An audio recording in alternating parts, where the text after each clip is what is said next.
Ai, gente, não é para apavorar, não. Não é para apavorar, não.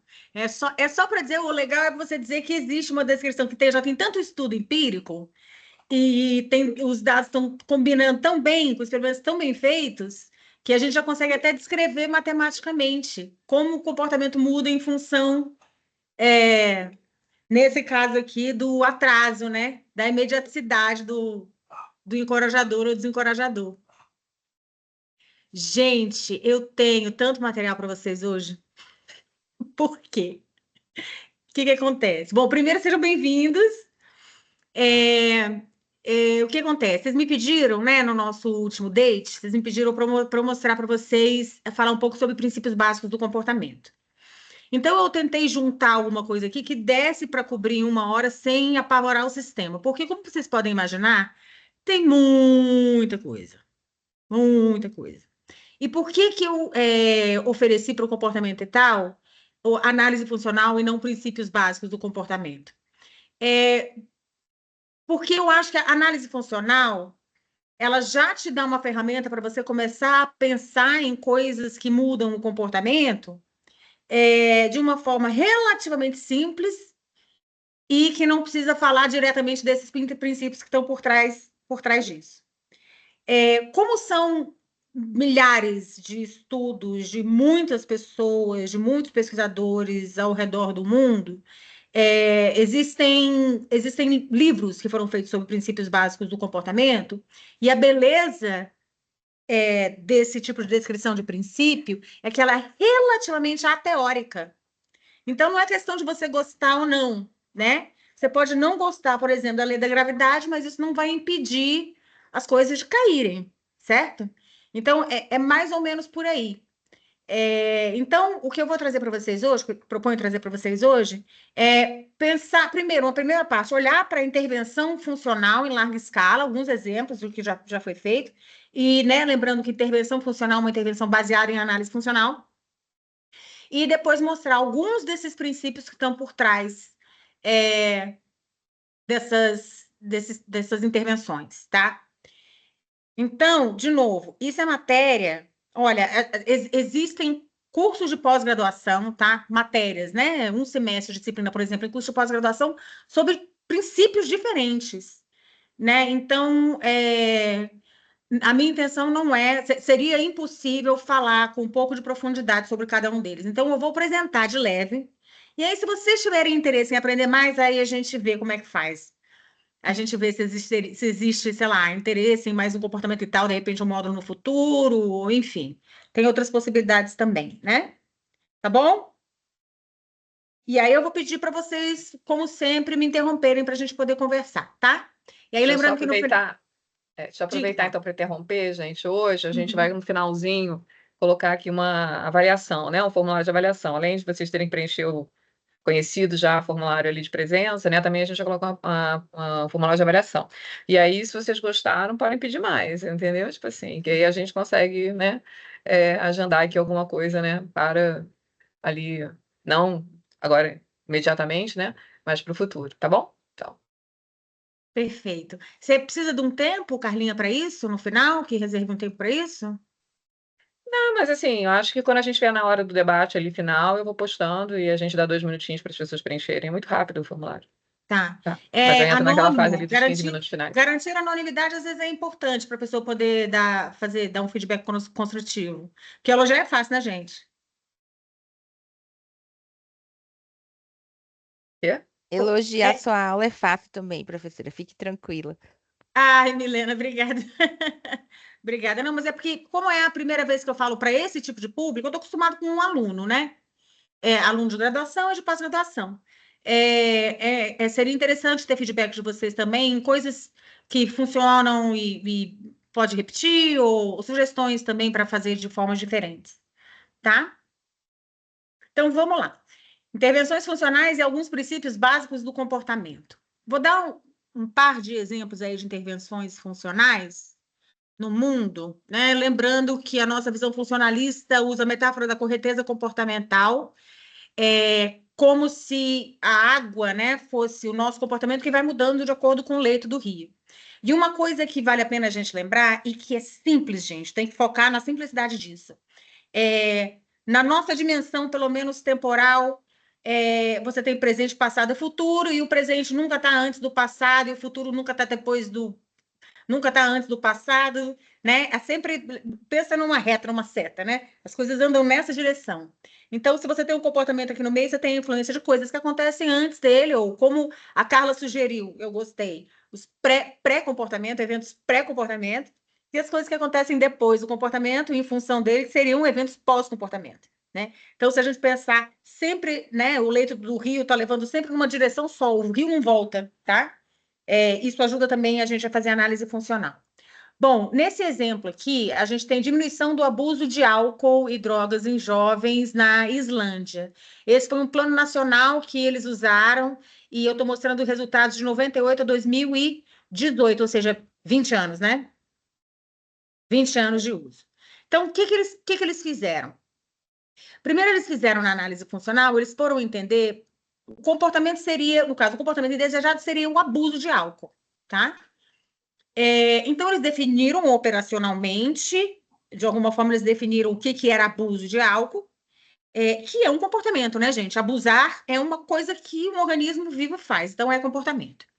E aí eles foram entender por que esse comportamento acontecia. E numa análise funcional, você entender o motivo pelo qual o comportamento acontece é você ver qual é o desdobramento dele. Então, eles identificaram que os jovens tomavam certas drogas porque, basicamente, por causa do efeito imediato que essas drogas têm de diminuição do estresse. Então, por exemplo, a heroína diminui o estresse, a anfetamina pode ajudar a controlar o estresse, lembrando que a anfetamina é um estimulante, e o álcool reduz o estresse, te deixa menos sensível ao estresse. Então, isso serve para a maior parte dos casos, quando você tem abuso de substâncias, você tem essa redução do estresse, essa eliciação de prazer, né, e de emoções positivas, que, se você faz uma análise funcional, é um efeito importantíssimo, de uma magnitude imensa, o efeito é imediato, e ele é provável. Toda vez que você toma droga, você tem esse efeito. Então, um dos encorajadores mais potentes que existem são esses com respostas fisiológicas. E aí eles foram estudar, tá bom, então, pensa bem, se eu tenho um comportamento indesejado, que é um abuso de substâncias tóxicas, e eu sei que o que mantém esse comportamento, o que faz com que ele continue acontecendo, são essas respostas fisiológicas que estão relacionadas à redução de estresse, por exemplo, o que eu posso fazer? Eu posso pensar, bom, então o desdobramento principal é a redução do estresse, que outros comportamentos alternativos ao abuso de álcool eu posso tentar construir no repertório dessa pessoa, né? Que a gente pode promover esses comportamentos que também reduzam o estresse. É como se você estivesse substituindo um comportamento indesejado por um outro que seja pró-social, que seja desejado, né? E que produza um desdobramento semelhante. Se você pensar, tá? Funcionalmente, eu falei para vocês, alguma das coisas que a gente teve foi sobre o programa Bolsa Família. E é claro, né? Ele é imenso, mas assim, se você pegar um comportamento indesejado, que são atividades, sei lá, de venda, né? De crianças vendendo balinha, é o indesejado. E o desejado é a criança ir para a escola, e você vê que o desdobramento que faz com que a criança fique no sinal, né, vendendo balinha, é o mínimo de dinheiro que para ela é importante para a família dela, né, até para poder comer. O que o Bolsa Família faz é transferir esse desdobramento, né, de recurso financeiro para o comportamento desejado. Então, as intervenções funcionais, elas entendem do que o comportamento é função, e o comportamento é função dos desdobramentos dele, principalmente aqueles desdobramentos que são imediatos, importantes e prováveis. Então, você entende por que esse comportamento acontece? Porque ele produz esse desdobramento que é importante. E você tenta pegar, né, em grande parte dessas intervenções, aqueles desdobramentos que são importantes e tornar esses desdobramentos como uma intervenção para os comportamentos que você quer que aconteça. Então, é basicamente substituição comportamental, e é funcional porque você usa o desdobramento que é importante para aquele comportamento acontecer. Então, o que eles fizeram? Identificaram por que os jovens tomavam certas drogas, e aí entenderam que a redução do estresse era importante. E aí eles passaram também a conduzir pesquisas anuais para identificar o uso ou o abuso de drogas e álcool de cada jovem e sua forma preferida de reduzir estresse. Então, você construiu a medida, porque eu nunca vou saber se eu conseguir solucionar um problema se eu não tenho a medida dele, né? Então, eles pesquisavam e tinham uma forma de determinar como estava o abuso, o uso dessas substâncias tóxicas, e também acessavam para tentar descobrir qual era a forma preferida, o comportamento preferido da pessoa que produzia redução do estresse. E aí eles fizeram um programa. E esse programa, que foi usado nacionalmente, eles disponibilizavam amplamente formas alternativas de diversão, relaxamento e redução de estresse e treino em habilidades de vida, sem custo ou com baixo custo, por um cartão que eles fizeram que chamaram de cartão do lazer. Então, eles ensinavam comportamentos alternativos ao abuso de substância para lidar com o estresse, habilidades de vida, né? E, ao mesmo tempo, através desse cartão, cartão do lazer, eles conseguiram programar essa conexão entre o comportamento desejado e os desdobramentos que iam fazer com que a motivação para esse comportamento desejado aumentasse. Uma outra coisa envolvida no programa também era treinar os pais sobre a importância de passar mais tempo com os filhos de uma forma saudável, né? E pedir, essa é uma outra intervenção antecedente, que eles assinassem o juramento de que eles iam fazer o máximo possível, né, para passar tempo de qualidade com seus filhos. E os comportamentos, né, que eles queriam aumentar, nesse caso, era a escolha dos jovens de se divertir, relaxar sem drogas ou álcool.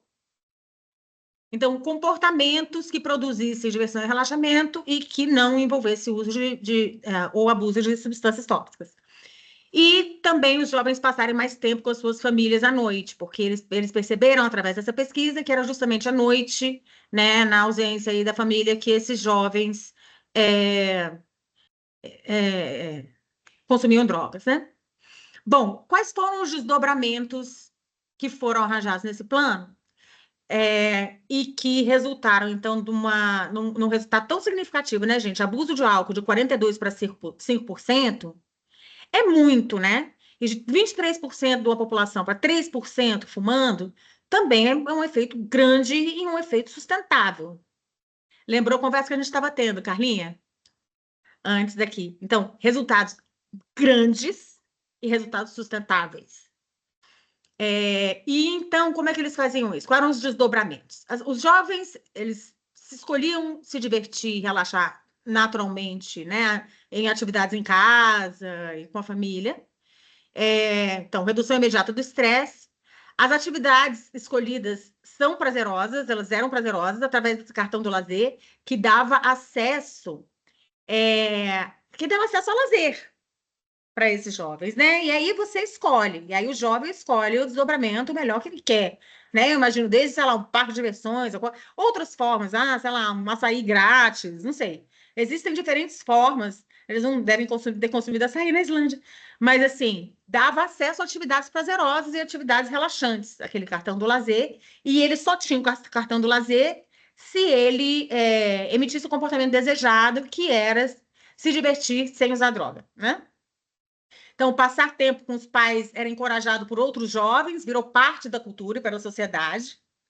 E o cartão do lazer é uma forma socialmente aceita de pagamento, vamos dizer assim, né? Pagamento com muitas aspas aí, porque não era dinheiro, era acesso a coisas boas, né?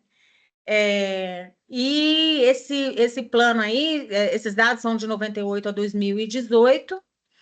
Eu acredito que esse programa ainda hoje é implementado e ele é um programa que olha para desdobramentos do comportamento. Ele claramente olha para os desdobramentos do comportamento e ele é funcional porque ele substitui um comportamento indesejado por outro desejado, com base no entendimento do que mantinha aquele comportamento acontecendo, que era a redução do estresse. E tem outros programas assim também, vou dar o exemplo de mais um. Gente, qualquer coisa vocês me interrompam, por favor.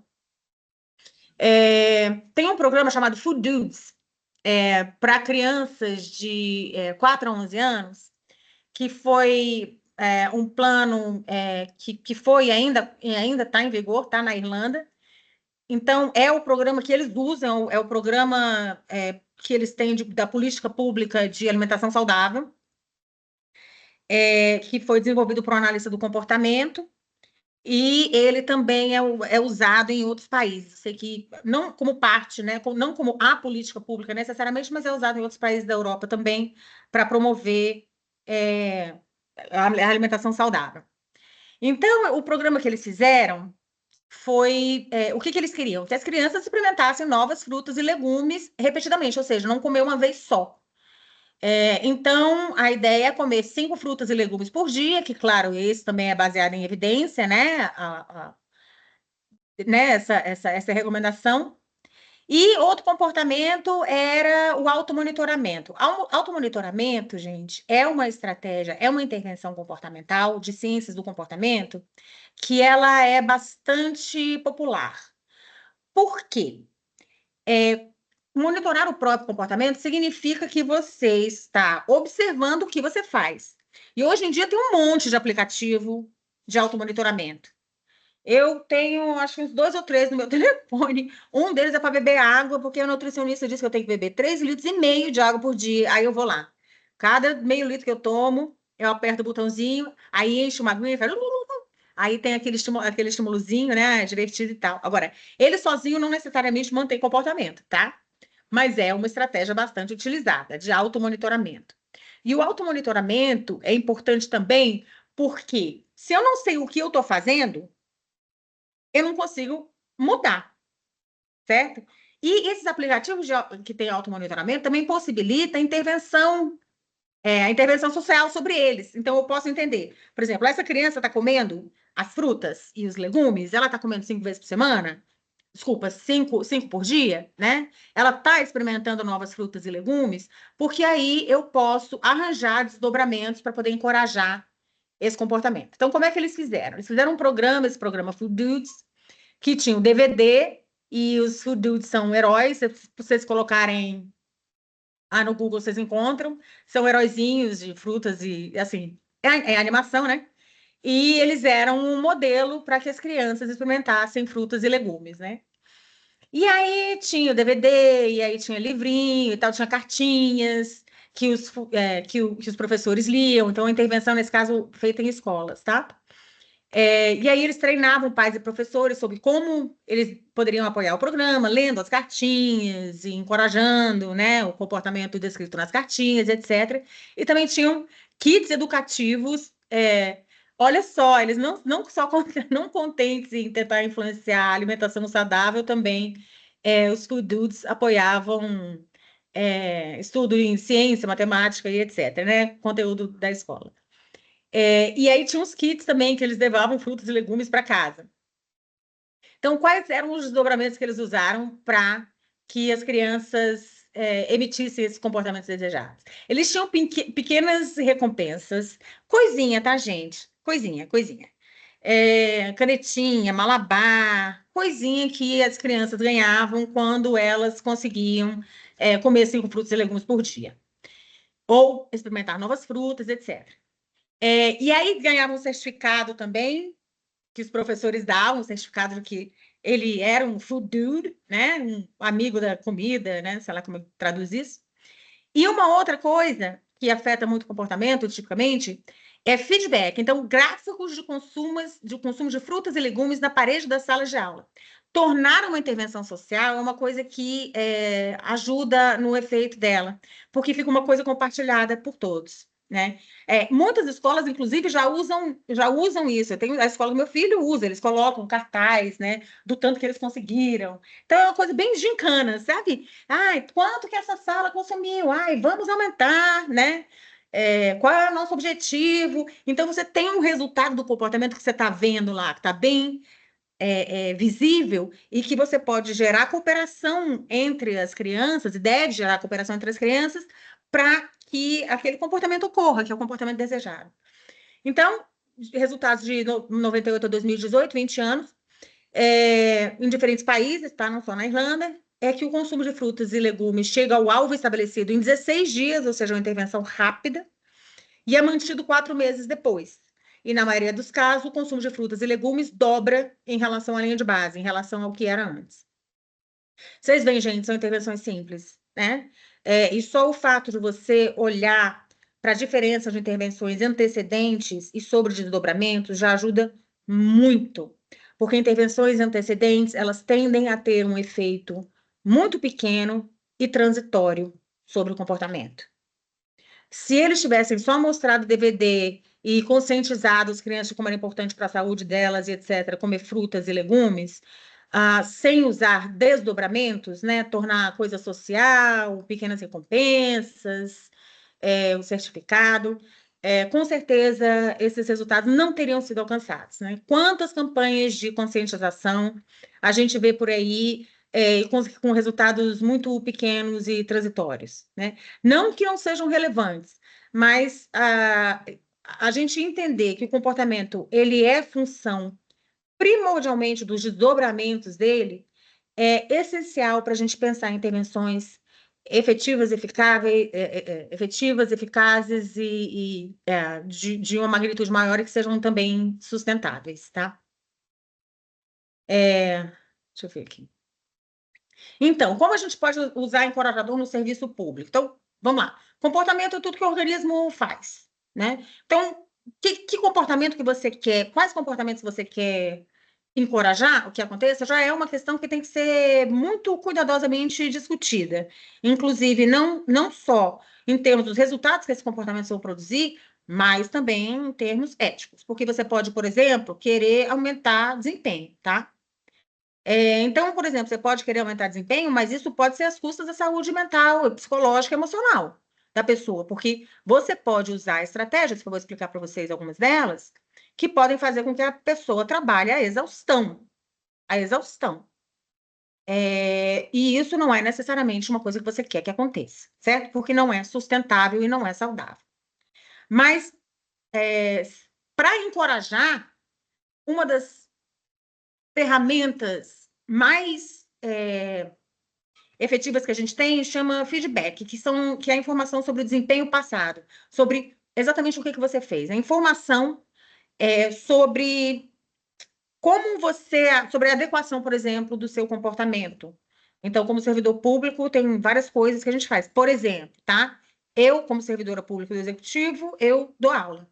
Então, o feedback, pronto, a gente está falando do feedback aqui que a Carla falou no final da aula, é informação sobre o meu comportamento. Vocês vão dar desdobramentos, tá? Para o meu comportamento.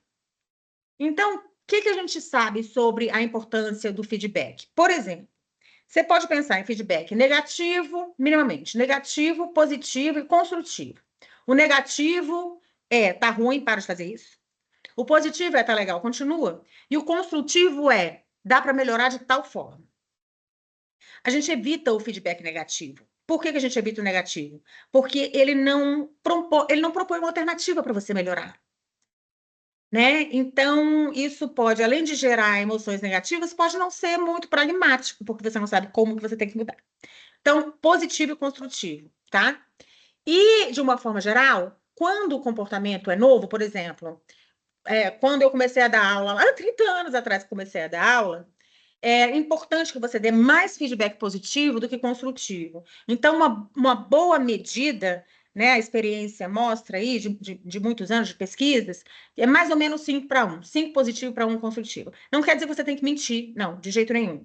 Mas um comportamento, quando ele ainda está muito frágil, ou quando ele está muito incipiente, por exemplo, quando eu comecei a dar aula, quando você começou a fazer, né, o que você faz hoje, é importante que você tenha bastante feedback positivo, né, para encorajar esse comportamento. Porque se você der muito construtivo, você pode acabar, além de gerar emoções negativas, você pode também acabar reduzindo o desempenho daquela pessoa. Então, mais feedback positivo, tá? E o construtivo, ele é muito importante também, porque o construtivo te dá a oportunidade de melhorar. Então, isso é muito importante. Agora, existem habilidades de comunicação que são necessárias e desejadas para você poder dar um feedback que seja realmente relevante. E aí tem instrumentos, gente, o céu é o limite. Se vocês procurarem também no Google, tem. Eu também tenho algumas coisas que eu posso mandar para vocês, mas envolve, por exemplo, escuta ativa, habilidades de questionamento, de perguntas que você faz para a pessoa, habilidades de fala também, que basicamente você conseguir ser assertivo, né? Nos resultados que você produz. Bom, de qualquer forma, o feedback, para ele funcionar, ele deve ser importante, imediato e provável, que é a nossa tríade aí, que eu sempre falo, né? Tem que ser de importância, ele tem que acontecer o mais rápido possível depois do comportamento, e ele tem que ser consistente, constante, ok? Então, isso muda o desempenho? Muda. Eu acabei de pedir para vocês para me darem um feedback no final, para eu poder saber o que eu repito, o que eu faço de diferente, certo? E a maravilha de você usar o feedback como encorajador é que, se você usar ele bem, você adquire habilidade para fazer isso de uma forma que afeta bastante o desempenho e que não tem custo financeiro. É de graça. Gasta um pouquinho do seu tempo, mas é só isso, certo? Accountability, que é uma coisa que está super em voga hoje em dia, já tem um tempinho, que seria a responsabilização, mas no caso, tá? O melhor é sem cenoura, chicote, sermão, porque aquela coisa, apontar dedo é fácil, certo? Mas a noção de accountability, ela vai para além essa questão, né? De parabéns, ou, né, multas e processos administrativos ou bronca. A accountability tem a ver com, de fato, ter desdobramentos para o seu comportamento, para não ficar ao vento, entendeu? Você faz e fica ao vento, não tem nenhum tipo de feedback do que você fez. E a accountability, ela é, de fato, também uma ferramenta super poderosa para a mudança no serviço público, entre outras coisas. E usar tecnologia, gente. Usar tecnologia, a gente tem cada vez mais tecnologias por aí, né? Então, a gamificação é muito legal. Gamificação que é basicamente você construir esses encorajadores imediatos, prováveis, importantes, certo? Escolas usam muito também gamificação, não precisa ser online, mas enfim, gincana e etc. Tá? Isso permite desdobramentos mais frequentes e imediatos, porque está lá na hora que você se comporta, mas algumas coisas a gente tem que considerar. E aí eu vou começar a falar de alguns princípios básicos, tá? O que eu coloquei aqui para considerar são esquemas de reforço e o ratio strain. Ratio strain é quando você puxa o negócio no limite dele e acaba estourando o elástico, sabe? Você puxa tanto que o elástico quebra. É basicamente isso. É um strain de razão. Que você encoraja tanto aquele comportamento, ele acontece tanto, que você quebra a pessoa, né? Aí tem, né? A pessoa leva ela à exaustão, enfim, problemas de saúde, etc. Então, a gente tem que considerar princípios básicos quando a gente fala de encorajadores também. Tudo ok até aqui?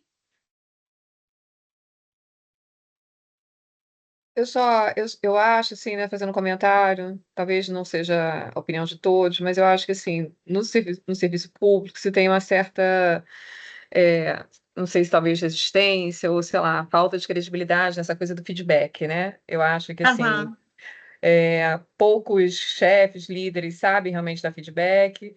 É, muitos acham que o feedback é mais importante, negativo do que positivo, porque o positivo é meio tipo assim, você é servidor público, você não faz mais do que a sua obrigação em fazer o correto, então não tem muito que eu te dar um feedback positivo sobre se você fez o que era, né, necessário. E acaba que o feedback fica com estigma de ser uma coisa a priori não muito, sei lá, né, Uhum. útil porque não se sabe aplicar. Então, é, mas eu acho que aquela coisa que você falou de tornar social, me lembrou uma coisa que lá atrás eu vivi, eu sou da CGU, né, gente? Quem não sabe que eu sou da CGU, e eu trabalhei muito tempo lá, tanto com a parte de ouvidoria, quanto com a parte de controle social, e aí teve uma época que a gente estava lá, é, a gente tinha um concurso de ações de ouvidoria, e teve uma pessoa de um hospital aqui do Rio de Janeiro que mandou uma iniciativa que era basicamente o funcionário do mês, a eleição do funcionário do mês. E a priori não Uhum. parecia nada assim, né? Tipo, o que que tem de novo uma eleição do funcionário do mês? Mas o que ela fez, que era um pouquinho diferente, é que, além dela eleger, a foto do funcionário ficava o mês inteiro lá no refeitório, entendeu? E essa questão, né, que então era o tornar social, porque não era só sair no boletim interno, alguma coisa assim, na intranet, era a pessoa, né, todas as pessoas quando iam comer lá, viam a foto do, né, que tinha sido eleito, e acabava que aquilo fazia com que as pessoas começassem a querer ser aquela foto, entendeu? E aí ela foi conseguindo, de alguma forma, melhorar, né? Assim, de uma forma relativamente significativa, o clima organizacional do hospital, entendeu? Então, assim, eu achei isso uma coisa que na época a gente ficou. É uma coisa tão boba, mas que eu acho que ela teve esse pulo do gato, né? Ela teve essa ideia de realmente tornar, que hoje eu acho que a linguagem seria essa, né? Tornar social, mas que conseguiu fazer uma grande diferença. Inclusive, ela acabou sendo realmente premiada, né? Depois falou em vários lugares sobre essa iniciativa.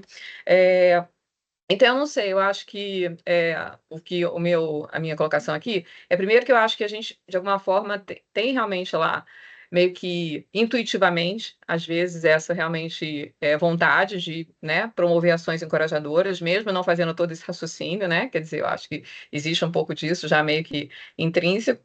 E a questão do feedback, entendeu? Que por mais que você coloque é importante, eu acho que isso é uma coisa que a gente tem que trabalhar, essa resistência, entendeu? Para conseguir realmente não sei, né? Fazer as pessoas acreditarem mais. Mas eu tô compartilhando a minha opinião, né, gente? Pode ser que. Mas, Carla, excelente, sabe por quê? Olha só, que você leva uma discussão que é muito importante, que é o seguinte, feedback não é simplesmente joinha, foi mal, não é isso, né? Você tem que saber utilizar bem, que é o que eu falei de habilidade de comunicação. Se você não utiliza direito, sai pela culatra um tiro, certo? Então, eu estou assim, arranhando a superfície do que seria isso, mas é informação sobre o que você fez e os resultados a curto, médio e longo prazo do que você fez, né? Aí tem um monte de coisa aí. Então, a gente não pode falar.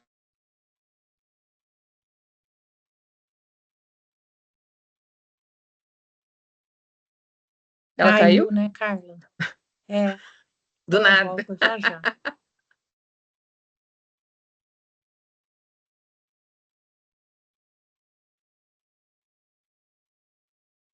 Deixa eu ver se eu consigo falar com ela aqui no WhatsApp.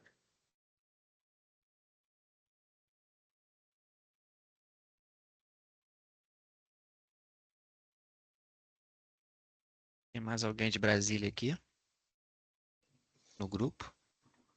Carla Eu, foi. Eu sou de eu, Brasília, mas eu Não, não estou em Brasília. Ah, tá Estou em voltando. Belo Horizonte, do Você mas Ceará. desapareceu. os brasilienses são solidários ao problema de internet. Não foi internet, não. Sabe o que que é? É a segunda vez que isso acontece. Meu filho me ligou. Ah, tá. Ele me ligou no WhatsApp. Deixa eu falar para ele não me ligar, bichinho. Ele me ligou no WhatsApp e o meu Teams caiu, olha só. Mas, enfim, vamos lá continuar, então. Então, é muito difícil a gente falar, né, se uma coisa funciona ou não, porque depende se você fez uma análise funcional, né? Então, o feedback, ele funciona se você usa funcionalmente. E essa questão do funcionário do mês pode também sair pela culatra. O McDonald's tem uma experiência arrasadora com isso. Porque a partir do momento que eles resolveram usar funcionário do mês, o desempenho caiu. Ninguém queria ser o funcionário do mês e ter a cara lá na parede do McDonald's. As pessoas não queriam isso. Então, aí funcionou na sua equipe, né, Carla? Mas para você saber, você tem que fazer uma análise funcional antes, para você saber se vai funcionar ou não, né? Aquelas pessoas, é uma coisa que aquelas pessoas valorizam naquela situação, porque senão fica igual aquele exemplo fatídico da creche de Israel, que eles aplicaram a multa para os pais que iam buscar os filhos tarde, né? E para o ponto de vista do pessoal da creche era multa, porque eles queriam né, diminuir o comportamento de buscar os filhos tarde. Mas aí os pais pensaram, oba, que bom, agora pelo menos eu estou pagando, né? Mas, E aí mas eles, eu quero contar uma coisa. Posso contar uma coisa em relação a claro, isso? Eu tenho um amigo que é um artista, que é um fotógrafo de skate, e ele trabalhou no McDonald's e ele foi funcionário do mês. E a foto dele saiu lá. E essa é a foto que ele usa até hoje como artista, porque ele acha tão, assim, uma coisa tão fora que neste outro ambiente, que é o ambiente da arte, isso tem um valor, o fato dele ter sido funcionário do mês ali. Então, interessante. também sei lá, talvez uma forma de dar valor, trazer valor para o funcionário do mês, talvez essa foto ser uma coisa, talvez a foto que ele usa é a do McDonald's mesmo, né? Mas enfim, pensando aqui em como agregar valor a isso. Pois é, então, tem que fazer uma análise casa a casa, não tem jeito, né? Porque se você pensa na variabilidade das pessoas, tem gente que adora aparecer, né? Tem gente que adora reconhecimento público, tem gente que odeia, tem gente que tem horror a aparecer, tem gente que é muito tímida, né? Não quer ser olhado. Então, a gente tem que ter sensibilidade a essas coisas, porque o que determina se um desdobramento é encorajador ou desencorajador Não é a aparência dele, entende? É o que ele faz com o comportamento. Então, se ele funciona como um desencorajador, ele é um desencorajador. Então, para o seu amigo fotógrafo, aquela foto foi encorajadora, para o pessoal da equipe da Carla também. Mas, de uma forma geral, para o McDonald's, aquela foi uma iniciativa que produziu uma queda do desempenho, ou seja, desencorajou o desempenho. E aí Até porque mostra. ela é pensada em outra cultura, né? Ela é da cultura americana. E quando você traz Pois ela para o Brasil, aqui a gente tem outros valores completamente diferentes. Exatamente. Mas tem, por exemplo, tornar social é uma coisa que, via de regra, é interessante, porque nós somos muito sensíveis a desdobramentos sociais, a gente tende muito a interagir. Então, um encorajar o outro, né, um encorajamento, por exemplo, de vocês, Raquel, isso, tal coisa funcionou, tal coisa continue fazendo e tal, pode ser um encorajador muito potente para mim. Entende? Agora, se, por exemplo, vamos supor que eu fosse professora de um cursinho pré-vestibular e que eu ganho uma grana, porque eu dou aula de direito, eu ganho uma grana e não existe nenhum vínculo entre o que eu ganho e o desempenho dos alunos no vestibular. Sabe? Assim, aí, às vezes, nem culpa você não pode nem culpar, apontar o dedo para o professor, porque o que eles estão arranjando como desdobramento no comportamento do professor é simplesmente ir lá e falar. Por isso que a avaliação de desempenho verdadeira, bem feita, né, com encorajadores e etc., tem um potencial de impacto muito grande. Muito grande. Agora, pode ser mal utilizada também. Né? A gente estava conversando antes, né, Carla? A gente estava conversando sobre alguns chefes que a gente teve na vida que foram tóxicos, né? Que são pessoas que controlam com cabresto. E o que acontece com essas pessoas? Elas arrancam o desempenho de certas pessoas, mas muitas vezes elas não duram no trabalho, mas isso depende da cultura da organização também. Né? Mas deixa eu falar para vocês de alguns princípios básicos. Também, gente, olha só, deixa eu contar para vocês que eu tenho outra aula aqui, depois eu vou dar aula. Eu dou aula num curso de especialização em análise do comportamento, e eu estou começando hoje, eu dou todo o semestre, eu dou. E nesse curso de especialização eu falo sobre a parte mais filosófica e conceitual e histórica, né?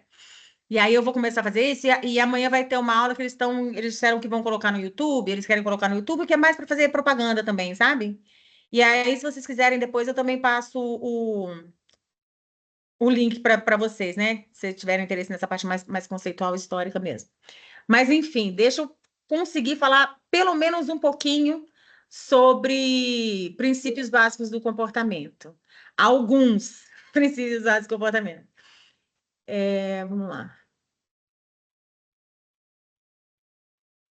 Achei. Então, tá. Entendendo alguns princípios básicos.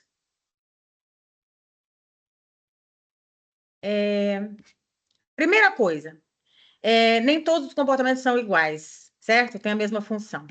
Existem. Bom, não, primeiro não. Primeiro, o que são princípios básicos do comportamento? Princípios básicos são coisas que você encontra em várias pesquisas, o princípio básico ele descreve relações entre o comportamento e os antecedentes ou consequências dele, tá? Relações que são replicáveis, são muito bem estabelecidas empiricamente, né? E então você tem diferentes princípios básicos. Aqui embaixo, alguns livros que falam sobre princípios básicos do comportamento. E geralmente você vê nesses livros divisões entre os temas de reforçamento e punição, que é a respeito de desdobramentos comportamentais, extinção é quando o comportamento ele deixa de produzir desdobramentos, e recorrência de respostas. E aí, recorrência, a gente tem um monte de coisa. Tem, por exemplo, recaída, né, que é um fenômeno bastante estudado e bem relevante socialmente. Modelagem, que é uma forma de aprender novos comportamentos. Esquemas de reforço simples e complexos, vou tratar um pouquinho disso aqui com vocês. Operações motivadoras ou né, motivacionais, sobre motivação. Controle de estímulos, que tem a ver com atenção, tem a ver com tomada de decisão, tem a ver com saliência dos estímulos, tem a ver com o quanto um determinado estímulo ambiental vai ser capaz de te influenciar. A gente tem equivalência e formação de conceitos, e aqui a gente está falando de linguagem, comportamento verbal, né? Controle por regras. Quem estava na última reunião aqui do BIT, quer dizer, na do BIT não, né? Que a gente teve BIT com a gente, mas do grupo de estudos e experimentos sobre desinformação. Eu falei um pouquinho sobre isso aqui, controle por regras. Condicionamento respondente, que eu vou tratar também. Então, isso aqui tudo eu imagino que para muitos de vocês está soando meio grego, porque é uma literatura uma literatura especializada, que tem uma terminologia própria, mas que é de relativamente fácil tradução, tá? E aí, eu vou começar com... Vamos lá. Como eu falei para vocês... Peraí, antes, eu já devia colocar isso aqui. Existem 2 tipos de comportamento. Tem os comportamentos respondentes e os comportamentos operantes, tá? O comportamento respondente é o comportamento reflexo. Ele é mais... ele é involuntário, tá? Ele acontece você querendo ou não que ele aconteça. Então, você pode até tentar evitar, né? Mas existe uma preparação filogenética, biológica, por exemplo, para o seu reflexo salivar. Então, a comida dentro da sua boca, dependendo, né, de algumas características dela, ela elicia, ela é como um gatilho para salivação, por exemplo. Ou uma coisa vem muito perto, rápido do seu olho, você pisca, né? Esse reflexo de piscar. Né? Ou o reflexo de náusea, por exemplo, você tem alguma coisa estragada no seu estômago, náusea e vômito. Então, são muitos reflexos que a gente tem. E uma das coisas muito importantes que você tem estudado há décadas é que a gente aprende novos reflexos. E isso acaba tendo a ver muito com emoção, com as emoções que a gente desenvolve. Tanto negativas quanto positivas. Coisas que a gente acaba gostando ou desgostando porque elas foram associadas a reflexos prazerosos ou desprazerosos. Então, por exemplo, grande parte das pessoas, talvez a maioria, tem alguma aversão alimentar. Alguma vez que você comeu alguma coisa que não desceu bem, e você ficou com aversão àquela coisa depois, só o cheiro já te embrulha o estômago, né? Ou determinadas músicas, por exemplo, que foram associadas a sei lá, o grande amor da sua vida, e de repente essa música te dá um quentinho no coração, mas aí de repente, sei lá, tem um término traumático e essa música passa a produzir angústia em você, né? Então, grande parte das emoções que a gente sente se devem a esse primeiro tipo de aprendizagem, que é a aprendizagem respondente, a aprendizagem de reflexo. Bom, existem livros escritos sobre esse assunto, toneladas de evidências empíricas. Eu estou aqui só para dizer que isso existe, tá? Porque a gente a gente não tem tempo para mergulhar nisso. Agora, comportamentos operantes, que são os que a gente está tratando aqui, eles parecem mais com comportamentos voluntários, né? Então, o respondente parece mais coisa involuntária e o operante mais voluntário. Comportamentos são, de novo, o que se fala, o que se pensa, o que se faz, né? E eles acontecem num contexto antecedente, por exemplo, você tem vieses, crenças, da história de vida, regras, né, gente? Informação, seja ela verdadeira ou falsa, para lembrar o tema que a gente estava discutindo na reunião anterior, que era sobre desinformação. E aí você tem um comportamento que pode ou não ser baseado, por exemplo, nessa crença, nessa regra, e o que vai fazer com que esse comportamento continue ou não é o depois, são os desdobramentos. Então, rapidamente, para quem estava nessa reunião que a gente estava falando sobre desinformação, a desinformação é um estímulo antecedente. Então, é uma coisa que acontece antes do comportamento, alguma coisa que descreve, por exemplo, né?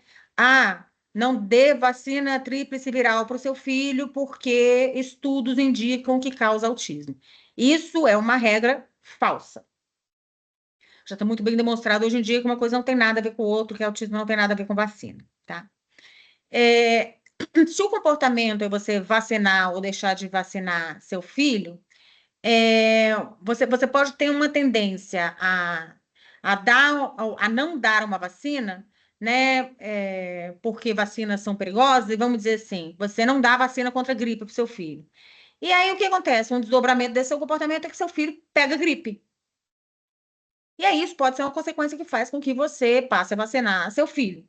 ou você é exposto a outras informações. Enfim, existem toneladas de pesquisas indicando motivos pelos quais a gente segue ou deixa de seguir regras, sejam elas no formato de informação, desinformação ou o que quer que seja. Mas o que mantém o comportamento de você seguir ou deixar de seguir é o desdobramento daquele comportamento. Enfim, são esses 2 tipos de comportamento. E por que a gente tem que fazer, então, uma análise funcional para a gente ver como que a gente muda, se for do interesse, aquele comportamento? Tem vários Haroldos aqui, né? Não, Calvin, desculpa. Vários Calvins, vários... Vocês estão aí? Sim. Sim. Sim, Tá. sim. É porque eu não vejo vocês, gente, esse negócio aqui tem que mudar, porque eu não vejo vocês, aí eu tô assim... É muito ruim, você fica meio que falando sozinho, sem desdobramentos, né? Esse que é o problema. Fica palavras ao vento, assim, eu não vejo a cara de vocês, não vejo a reação, é muito ruim. Então, tem vários Calvins aí, e eles todos parece que estão estudando. Agora, a gente não sabe se um está fingindo que está estudando, né, para a professora não encher o saco. A gente não sabe se um ou outro está, de fato, estudando. Enfim, a gente não sabe o que está mantendo esse comportamento se a gente não olha para o antes e para o depois dele. Então, a mesma coisa uma criança dando birra. Essa criança pode estar chorando por N motivos diferentes. Ela pode estar chorando e aquele comportamento pode ser mantido por atenção dos pais, ou por obter alguma coisa que ela quer, né? Ou porque machucou, doeu e ela está chorando, é um choro reflexo, certo? Ou ela está brava com o irmãozinho, você não sabe o que é o comportamento. Você só olhar para o comportamento, não dá para intervir sobre ele. Tem que olhar antecedentes e desdobramentos, né? Então, os desdobramentos, eles podem ser arranjados de diferentes formas, tá? Esse ACD, que eu apresento para vocês, o antes, o comportamento e depois, também é chamado de contingência tríplice. Esse é o termo formal. Porque são 3 termos. Antes, comportamento, depois. O pré-comportamento e pós, certo? E os esquemas de reforço são as regras que detalham como que isso acontece, né? Então, por exemplo, você às vezes tem que fazer tantas vezes aquele comportamento para ter aquele desdobramento. Ou tem que ter um tempo entre um e outro. Ou tem que passar um tempo depois para você poder fazer de novo. Existem infinitas regras diferentes, mas o que tem sido estudado ao longo de décadas, muitas décadas, desses esquemas, está aí nesse quadrante, né? São formas de você arranjar o desdobramento baseado em como que o comportamento acontece. Então, fixo é sempre o mesmo, variável é variável, né? Quando o comportamento ele só produz um desdobramento depois de tanto em tanto tempo, a gente chama de intervalo fixo. Você quer ver? Coisa que só acontece uma vez por ano, ou coisa que, por exemplo, você gosta do Carnaval de Olinda, vamos supor. Então, o seu comportamento de ir a Olinda só vai ter o desdobramento do Carnaval de Olinda uma vez por ano, certo? Ou tantas outras coisas que você tem que esperar um tempo, né, até o comportamento produzir desdobramento. Ou pode ser, o número de comportamentos pode ser fixo. Só depois que você, por exemplo, telefone, você tem que discar tantos números, sempre são, agora são 10, né? São 9. Obrigada. Menos DDD são 9. São 9. É um esquema de razão fixa 9, né? Agora, às vezes é variável, então é mais ou menos de tanto em tanto tempo o comportamento produz o desdobramento. Por exemplo, você e-mail, mensagem de WhatsApp, tá?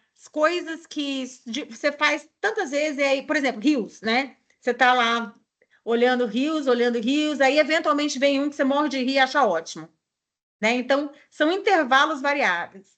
Ou razão variáveis são tantos comportamentos que tem que acontecer mais ou menos para o desdobramento positivo acontecer.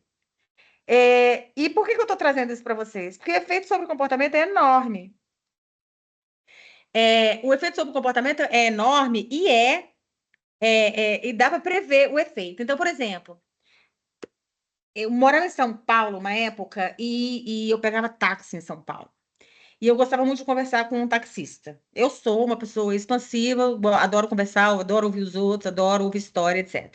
E ficava ouvindo história desses caras. E eu comecei a perceber o tanto de gente que tem, aí compartilhem comigo se vocês tiveram a mesma experiência semelhante ou não, de motorista que acaba perdendo a família, que acaba porque eles viciam em fazer corrida com o cliente. Então, ele começa, aí de manhã ele começa. Aí é só mais uma corrida, porque agora não, mas aí na próxima eu paro que essa pessoa vai parar perto de casa. Mas aí não para perto de casa, perto mais longe. Aí quando você vê, você rodou horas e horas e horas e horas e horas e dirigiu horas e horas e horas e horas e horas. E isso pode ter um efeito maléfico mesmo para a pessoa. Esse é um esquema de razão variável. Esquema de razão variável, o desdobramento só vem de vez em quando, depende do tanto que você faz. Depende do tanto que você faz. Isso, às vezes, pode ser prejudicial. Então, se você vê, por exemplo, essas mídias sociais, elas são dependentes do número de vezes que você corre o dedo, do número de vezes que você abre um aplicativo, do número de vezes que você interage com aquela plataforma, e são pequenos encorajadores imediatos, e não é sempre, é intermitente. E aí você produz vício. Você produz vício. E é essa linha aqui, né? Razão fixa é sempre tantos comportamentos e aí um encorajador, tantos comportamentos e um encorajador. Ele não produz tanto comportamento assim, tá mediano, tá vendo? Então, quanto mais inclinada essa linha aqui, mais você ficou ali, vamos dizer assim, submerso, você ficou ali, entendeu? Se comportando daquela forma, se comportando daquela forma, né? Quando a razão fixa é menos, e normalmente tem uma pausa depois, tá? Do encorajador, tem uma pausa e depois começa de novo. Quando é um intervalo variável, também você não produz um vício tão grande, mas você está sempre por ali, checando seu e-mail, checando mensagem no WhatsApp, enfim. E quando é um intervalo que é fixo, aí normalmente você só tem comportamento ali no final. Você não fica tentando comprar passagem para Olinda o ano inteiro. Você só compra passagem para Olinda perto do carnaval, por exemplo, certo? E então, tem, né, vários exemplos que eu coloquei aqui, né? Esse aqui é sei lá, de você olhar intervalo variável, WhatsApp, ou e-mail, intervalo fixo, quando você tem, por exemplo, festas, né, que você vai, que são periódicas. Às vezes, razão fixa, eu não sei se vocês conhecem esse jogo aqui, o Candy Crush, já fui viciada nele. Você junta 3 docinhos e eles explodem. É muito sensorial, é muito sensorial. E razão variável, coloquei aqui como, sei lá, paquera, né? Chega uma hora que cola. Mas, enfim. É importante a gente entender o efeito desses esquemas de reforçamento, de novo, porque eles produzem comportamentos que são bem. Você sabe o quanto que aquele comportamento vai tender a se repetir muito ou menos, tá? Um outro exemplo, esse aqui é de um encorajamento, de um comportamento alternativo àquele que você quer. E nesse caso é de abuso de substância, tá? Abuso de álcool e outras substâncias. Tem muitos estudos, tá? Chama Contingency Management, o nome dessa área de estudo. Então, é uma área enorme de estudo, assim como os outros princípios básicos que eu mostrei para vocês, também são áreas enormes, gigantes de estudos, tá? Então, aqui o que eles fizeram? Eles compararam um tratamento padrão com um tratamento baseado nesse esquema de reforço, que é você encorajar o comportamento quando quando o comportamento desejado acontece em vez do indesejado, tá? Então, differential reinforcement of other behavior. Então, outro comportamento. O que eles querem? Eles não querem encorajar o abuso de álcool, eles querem encorajar um comportamento que é incompatível com o abuso de álcool. Então, o que eles fazem? A pessoa se inscreve nesse programa, e aí a gente está falando de. Aqui é programa de abstinência mesmo, tá? Que eles querem produzir abstinência. Não sei se vocês ficaram sabendo disso, mas os Estados Unidos, vou parar de compartilhar um segundinho, porque é muito ruim não ver vocês.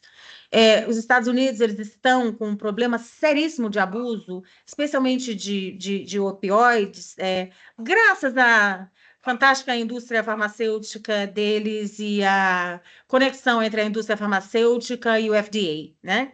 Eles aprovaram aí, saíram até vários documentários, Netflix e tal, aprovaram nos últimos, sei lá, 20 anos, drogas, remédios que são opináceos, ou seja, que têm um efeito semelhante ao da heroína, que é um efeito para diminuir dor. Então, gente que está com problema sério de coluna ou que sofre um acidente, tal, que está passando por essa fase, né, de recuperação, que sente muita dor, eles começaram a prescrever esses remédios. É igual, tipo assim, é igual vender morfina no mercado, na farmácia, e sem tarja preta, entendeu? Só com tarja vermelha, né?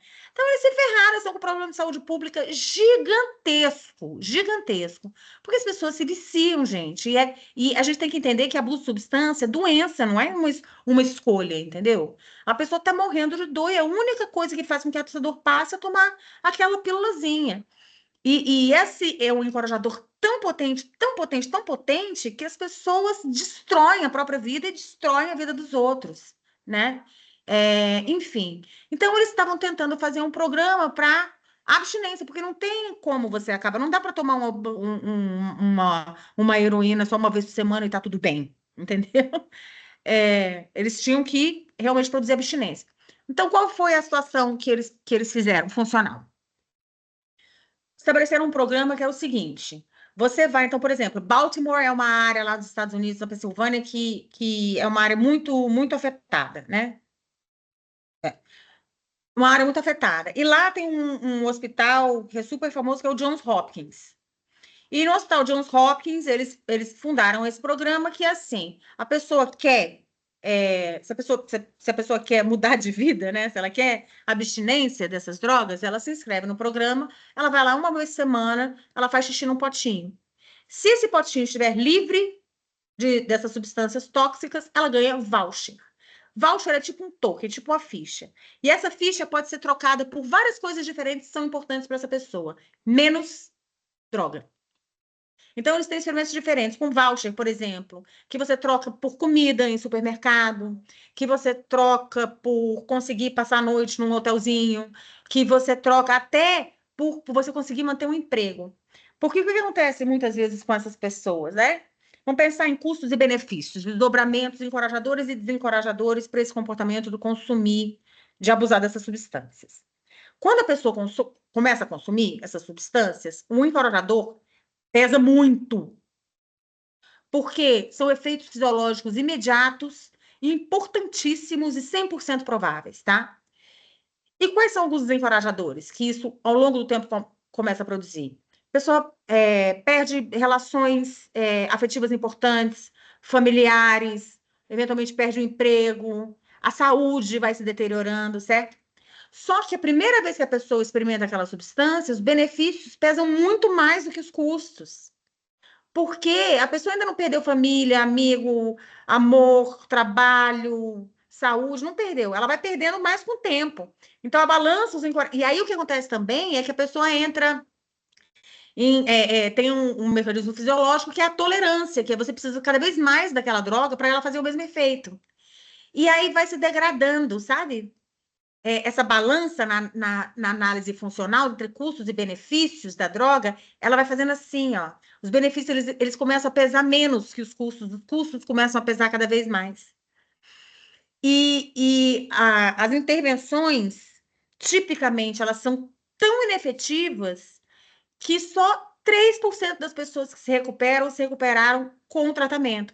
97% das pessoas que se recuperam de abuso, né, de substâncias tóxicas, se recupera sozinha. Ou ela morre quando a balança faz assim, né? Ela morre, por exemplo, de overdose. Se ela não morre de overdose, o custo vai ficando cada vez mais pesado que o benefício, e aí o comportamento muda, entendeu? Ou ela morre ou o comportamento muda. Isso é a falta que uma análise funcional faz. Então, você imagina, né? A pessoa que está nesse estado, que não quer morrer e que não quer continuar, né, viciada, ela pode se inscrever nesse programa que vai dar os benefícios para ela do comportamento de abstinência que ela não vai ter mais, porque ela não vai recuperar um emprego assim, ela não vai voltar a comer, ela não vai voltar a ter relações sociais, ela não vai... Então, tudo aquilo que ela perdeu por causa do abuso, aqueles encorajadores que ela perdeu por causa do abuso, eles agora são planejados para comportamento pró-social, comportamento saudável, né? No caso, que é você fazer xixi num potinho sem opioide, sem heroína, certo? Sem essas substâncias. E aí a pessoa consegue. Então, a taxa de sucesso é uma coisa muito impressionante. Eu vou mostrar só um aqui para vocês, mas assim, eu posso mandar também outros. E eu acho que é uma coisa muito encorajadora, porque se a gente parar para pensar no problema de saúde pública, que é abuso de substâncias, né? E aí não é necessariamente só não é só substância como crack, cocaína e etc, né? A gente tem um problema com álcool muito sério, né? A pandemia só aumentou esse problema que a gente tem, né? Porque é ótimo, né? O álcool ele reduz estresse, a pandemia produziu muito estresse e as pessoas passaram a abusar de álcool.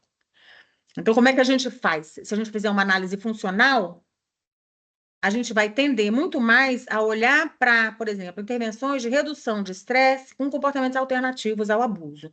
E isso pode gerar intervenções muito eficazes, como essas que eu mostrei para vocês. Olha essa taxa de sucesso aqui, cadê? Bora.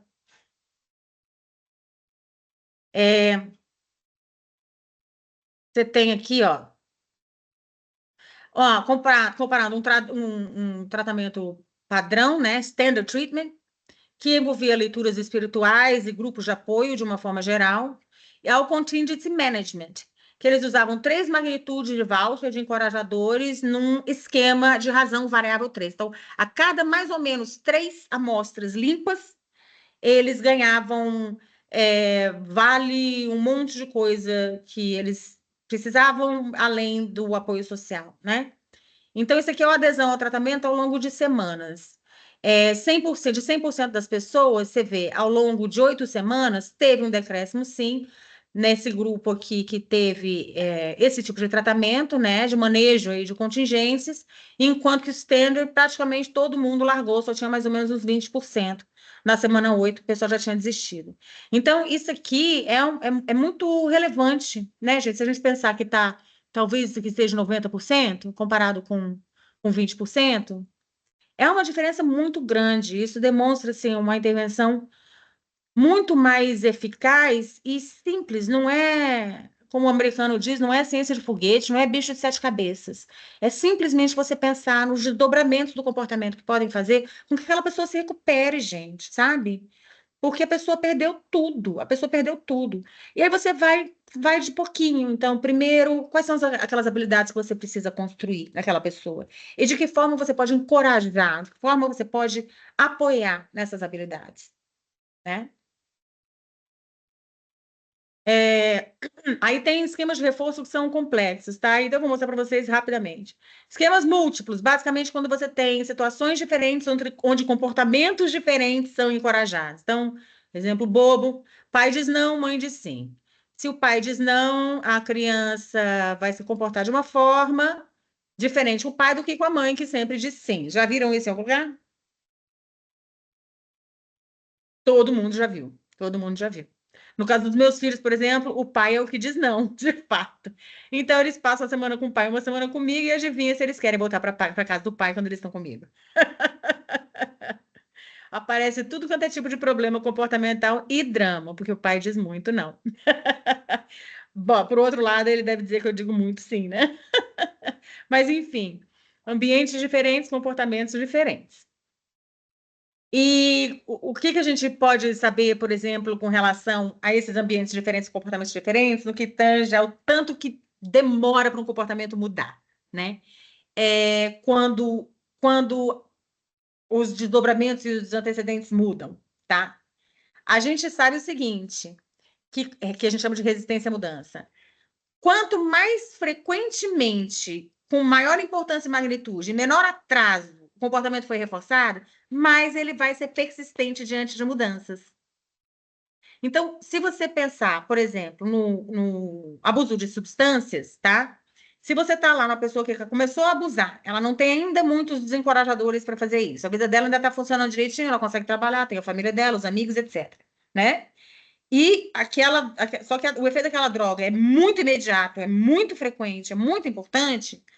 Você quebrar esse comportamento vai ser mais difícil do que você quebrar, sei lá, um comportamento, por exemplo, de malhar 3 vezes por semana, que produz encorajadores, mas que são mais atrasados, mais lentos de acontecerem, que tem uma dificuldade, um custo a curto prazo, certo? demora mais resultado, né? Esses são os menos resistentes, tá? Então, resistência à mudança é uma outra área de estudo enorme, tá? Enorme, também com milhares de publicações e super interessante. Uma outra área são os esquemas concorrentes, que basicamente coloca um indivíduo numa situação onde você tem 2 ou mais alternativas e você vê o que a pessoa escolhe. De novo, gente, comportamento é sempre escolha, sempre escolha.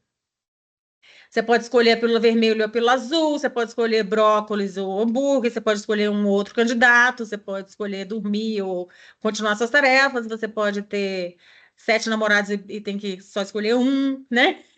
A vida é escolha. E o que a gente sabe, eu vou falar disso para vocês e vou terminar por aqui. Tá vendo? Quem foi que falou, gente? Alguém estava falando sobre, meu Deus, entendeu o quadro da Raquel? Isso aqui é a lei da igualação, que é a lei da escolha, tá? Isso aqui está muito bem estabelecido. O primeiro experimento nessa área foi em 1961. Desde então, muitos experimentos foram feitos e que mostram que aqui o que eu tenho? B é behavior, tá? Behavior na alternativa A, behavior na alternativa B. O que eu vou escolher? Um ou outro? Depende do tanto de reinforcement, ou encorajadores que eu tenho na alternativa A, em comparação com o total, né? Ou dividido pelo total de encorajadores. Esse aqui seria o matching ou igualação estrita. Então, se, por exemplo, eu ganho 40% dos encorajadores, aqui, ó, 40% dos encorajadores na alternativa A, eu vou escolher essa alternativa 40% das vezes. Se eu ganho aqui 80% dos encorajadores na alternativa A, eu vou escolher essa alternativa 80% das vezes. Tá vendo? É uma linha reta. É uma linha reta. De uma forma geral, o comportamento tende a funcionar assim. Só que existem...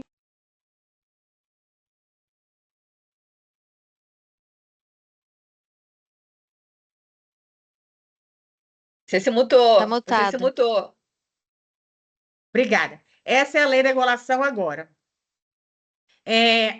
O tanto que eu vou me comportar numa alternativa versus a outra depende não só do tanto que eu ganho numa em comparação à outra, mas também depende de um viés. Olha o viés aqui, pessoal que gosta de ciência do comportamento.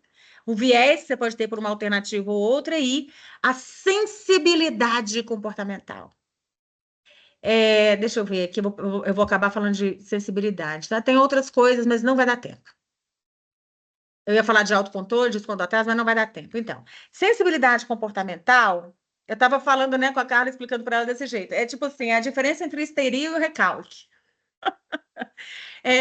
A sensibilidade, quando é muito grande, é como se você reagisse demasiadamente a uma diferença entre encorajadores. Então, eu ganho 80%, eu ganho 5 vezes mais aqui do que aqui, mas eu respondo 10 vezes mais aqui do que aqui. Então, é como se fosse uma hipersensibilidade a encorajadores e desencorajadores do ambiente, né? Agora, existe também a vamos dizer assim, sensibilidade menor do que 1, no caso, que 1 é o perfeito, que descreve, né, aquela relação perfeita entre o que eu ganho e o que eu escolho. Então, uma supersensibilidade seria o que eu estou chamando aqui de histeria, de você ganha um pouco mais, mas você responde muito, você escolhe muito mais aquilo ali. E o oposto seria uma subsensibilidade. Então, você ganha 5 vezes mais aqui do que aqui, mas você só escolhe isso aqui 20% das vezes. Certo? E existem muitos e muitos e muitos e muitos e muitos estudos indicando o que faz com que você observe o viés, uma sensibilidade exacerbada ou uma subsensibilidade também. Então, como eu falei para vocês, não dá para falar de... A gente tem, por exemplo, existem disciplinas na pós-graduação dedicadas exclusivamente à escolha, dedicadas exclusivamente à resistência à mudança. Eu já dei aula na pós-graduação sobre resistência à mudança, um semestre inteiro sobre resistência à mudança, um semestre inteiro sobre interações entre esquemas de reforço. Tem um semestre inteiro sobre regras e controle verbal, também para quem estava na reunião antes daqui, sobre desinformação, que são estudos experimentais em abundância, indicando o que faz com que a pessoa tenda a seguir aquela desinformação ou não, né? Dependendo de vários fatores. E sobre o comportamento respondente reflexo também tem muita coisa. E aí, eu quero finalizar dizendo isso, assim, apesar de ser só um arranhãozinho na superfície, eu achei que valia a pena também, né, pelo interesse de vocês, falar um pouco sobre isso, até para tentar estimular vocês ou promover um antecedente que torne atraente vocês estudarem essas coisas, porque é muito novo, tá? É uma ciência que tem muito dado, mas que agora, essa oportunidade, e aqui no Brasil, no nosso país, é uma oportunidade única de colocar isso de uma forma tão ampla, de promover esse tipo de conhecimento, para que a gente consiga fazer mudanças sustentáveis, entende? Que tenham realmente efeito. Então, eu vivo dizendo isso. Qualquer intervenção em ciência do comportamento, mesmo que seja baseado, só quero saber sobre viés e heurística. Pronto, só heurística e viés, beleza. Só que se você não separa essas coisas em antes e depois, ou pré-comportamento e pós-comportamento, você não vai conseguir intervenções que sejam eficazes em termos assim da durabilidade e do tamanho do efeito dela. E isso não estou dizendo como minha opinião. Isso eu queria mostrar para vocês que tem muito dado, tem muito dado. Então, a coisa da ciência é o seguinte: se é conhecimento científico, a gente tem que saber como usar. O problema não é o conhecimento, assim, né? Ah, isso aqui não vou. Não, assim, a gente pode escolher ignorar, mas é para o nosso próprio desfavor. Né? Então é isso, gente. 2 minutos, não consegui terminar com 2 minutos para feedback. A Marcela levantou a mão. Fala, Marcela.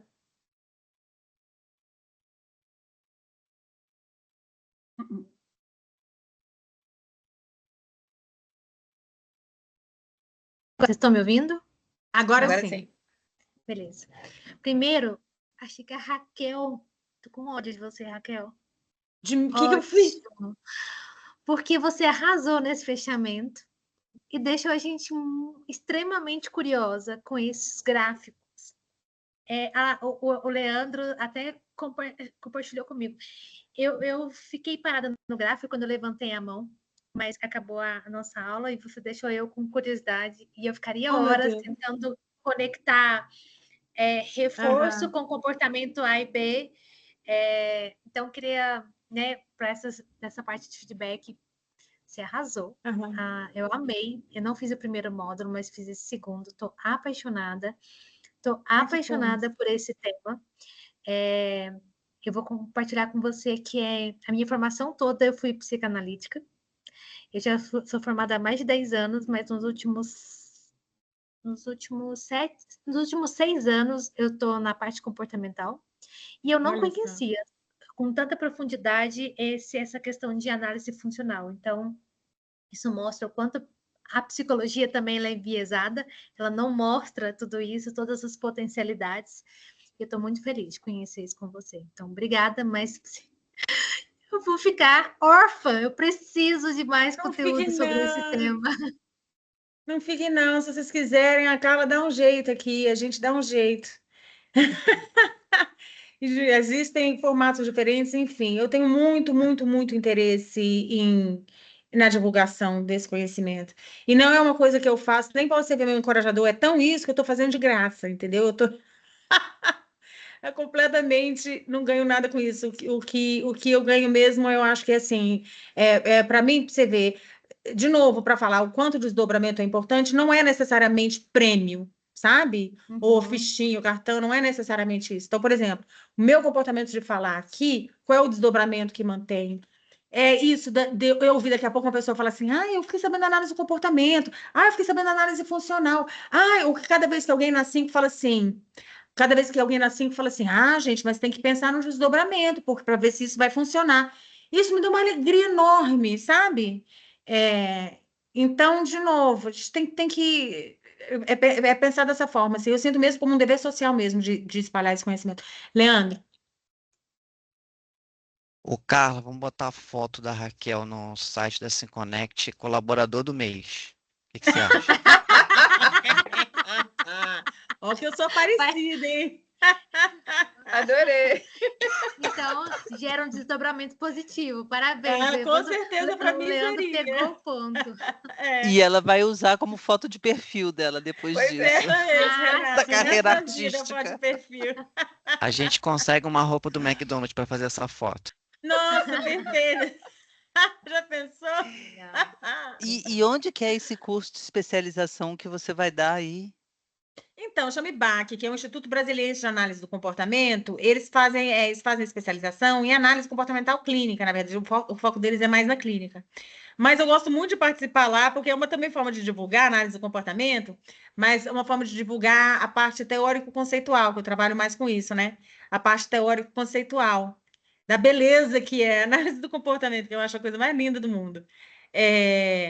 Então, às vezes eles fazem umas aulas de graça, assim, mas é claro, né? Um curso de especialização é iniciativa privada, o objetivo deles não é morrer de ficar rico, porque não se fica com esse tipo de curso, pelo menos eles não ficam, mas também de divulgar, sabe? A análise do comportamento. Tá certo. Então, de repente, eu compartilhei com vocês. Claro, estou disponível, gente. Quem quiser fora daqui conversar mais, entendeu? Vocês têm meu zap aí. E sobre, sei lá, coisas que sejam particulares ou não, sabe? A vocês, enfim, diferentes aplicações disso, eu estou sempre disponível. Sim. Gente, deixa eu dar meu recado finais, Obrigada, então, viu? aqui, antes, Eu né, que vocês agradeço imensamente. Foi saírem. ótimo, adorei. Primeiramente, Super. mais uma vez agradecer, né, realmente em público aqui, a disponibilidade da Raquel, né, realmente foi uma aposta aqui que a gente fez, né, por ser um tema novo, mas, assim, acho que foi super bem sucedida. Vocês vão receber, né, os certificados, provavelmente entre amanhã e o início da semana que vem, porque eu estou um pouco enrolada, mas, tipo, né, naquela base ali de quem conseguiu frequentar pelo menos 4 aulas. Importante, né, preencher aí o feedback, né, quer dizer, a avaliação, que é o feedback para Raquel, mas assim, não Por só para Raquel, mas favor. para SimConnect, né, porque a gente quer que essa iniciativa aqui, esse projeto, que a gente chama de comportamento e tal, que ele continue ali tendo realmente não só conteúdo, mas também participantes. Eu não tenho ainda como realmente anunciar para vocês o módulo 3, mas ele já está bem engatilhado, se tudo der certo, eu acredito que até o início da semana que vem eu vou estar anunciando, né, o próximo módulo. Eu também já tenho alguma coisa engatilhada para o módulo 4, e aí a gente já estaria quase no final do ano. Então, tipo assim, mas eu acho que, quem sabe, a gente não consiga aí, de repente, um retorno da Raquel, né, vamos conversar. E eu acho que a gente também pode, né, pensar que a SimConnect, ela é uma rede que não se resume realmente a atividades de formação, né, gente? Assim, eu acho que é importante aqui divulgar, como eu falei da última vez, a gente também tem grupos de estudo, a gente tem os nossos webinars, e a gente pode futuramente ter outras atividades que a gente, né, porventura aqui, sei lá, pense aqui em conjunto, que seria interessante. Mas, falando especificamente aqui, né, do feedback que vocês estão dando, eu não vou dizer que dá para a gente fazer isso agora, até porque eu e a Raquel a gente teria que se organizar e tal, mas quem sabe, né, para o ano que vem a gente não consiga organizar um grupo de estudos de análise funcional, né? Quer dizer, uma coisa que a gente consiga ali até pensar numa coisa mais aplicada. A gente tem intenção de fazer também futuramente ofertar ali atividades mais de mentoria, entendeu? Então, só para vocês entenderem o que a gente está tentando organizar aqui nos bastidores, né? Mas a ideia realmente é que a gente tenha assim um leque bem diversificado de opções, né, para que a gente consiga ali atender a todos os gostos, né, a todas as necessidades, a todos os públicos, mas principalmente que a gente consiga fazer com que as ciências comportamentais como um todo realmente se fortaleçam aqui no Brasil, né? Eu acho que esse que é o grande intuito, né?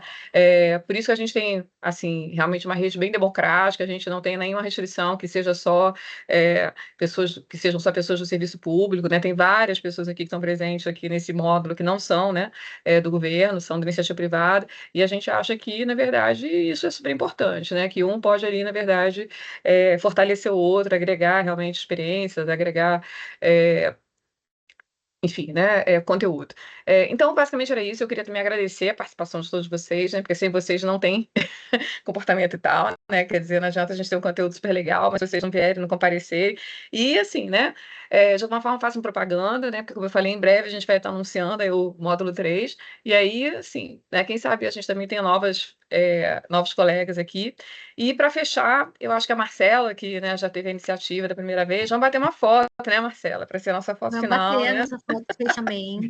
Fazer essa foto. Abram Mas, as gente, isso era da minha câmeras. parte, mas se mais alguém quiser falar, né, só Esperando. todo mundo com as câmeras abertas já. Peraí, modo galeria grande. Só um minuto. Abrindo. Ai, ai. Tá abrindo, todo mundo? Sorriam, então. Peraí, 1, 2, 3.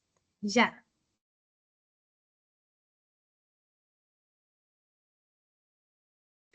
Ficou Saiu? ótimo. Sim, eu vou mandar aqui e depois também mando no WhatsApp, tá? Maravilha. Obrigada, gente. Adorei conhecer vocês. Vamos manter contato. Valeu demais. Obrigada. Obrigadão, Raquel. Valeu. Tchau, Beijo, tchau, gente. Boa pessoal. noite. Beijo. É, Boa noite. pessoal. Obrigada. Parabéns aí, Tchau. Raquel. Obrigada, obrigada. Tchau.